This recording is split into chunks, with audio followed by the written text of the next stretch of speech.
Ang mga ito na hawak ko ngayon ay order ito ni ma'am na taga Bacoor, Cavite. Pinadeliver ko na ito sa LBC Express para makaabot doon sa kanilang lugar. At nakaabot na ito dahil pinaparush ko ito eh. So ito naman, Gumamela Silis bracelet, 4 na piraso. At isusuot lang ito palagi, pwedeng sa left or right na kamay.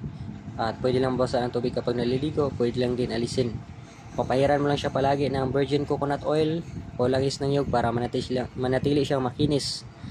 At nagagamit ito proteksyon sa lahat ng klaseng masamang espiritu, proteksyon sa lahat ng klaseng masamang mahika, pasumbalik sa lahat ng klaseng mahika, mga pasumbalik, at gabay sa negosyo at hanap buhay, at proteksyon na rin ito sa mga aksidente na pwedeng ikamatay. As long as dala mo ito ay hindi ka basta-basta namamatay.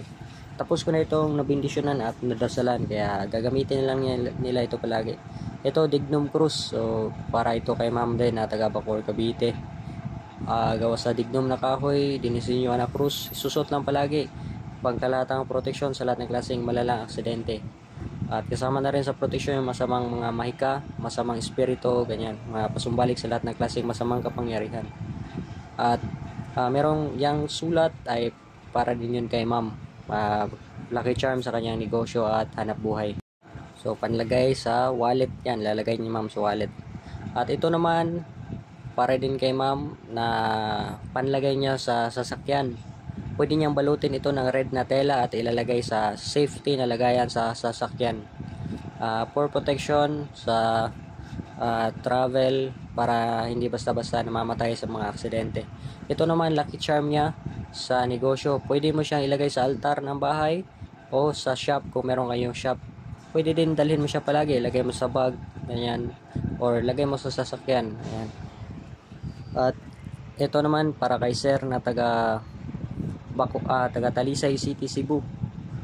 Yan, alitap-tap, Dignum Cruz na kwintas, isang 10 elements na bracelet, at merong sulat. So yan, simpleng kwintas. Iingatan lang ito palagi. Yun, papahiram mo lang siya minsan ng virgin coconut oil. At ito rin 10 elements na bracelet. So, susot lang palagi, iingatan lang din para magamit sa pangmatagalang panahon. So meron akong ganito na bracelet na ginagamit, matagal na rin sa akin dahil iningatan ko at mga ilang taon na rin na suot ko. Yun na bracelet, mga nasa 3 years na yata.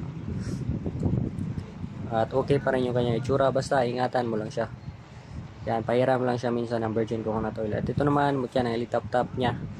Nagagamit niya for lucky charm sa kanyang negosyo at hanap buhay. Maganda niya gawin dito, ilipat ng lagayan na mas safe. At ito, sinamahan ko rin sir ng sulat na panlagay sa wallet, ipapalaminate niya yan. Yan ay nagagamit pangkalahatang proteksyon sa lahat ng klaseng malalang aksidente. So magagamit niya yan lalo na pagdating sa panahon ng gera, World War, may tulong din yun. Kaya ipapalaminate niya para kahit papaano magagamit niya yun balang araw. Nilagay ko na lang dito sa mga box na ito at yan, pinabalot sa LBC. At ito, nakaabot na ito doon sa kanila dahil late upload ko na kasi ito, at pinasahan ko na rin sila ng mga guides nito.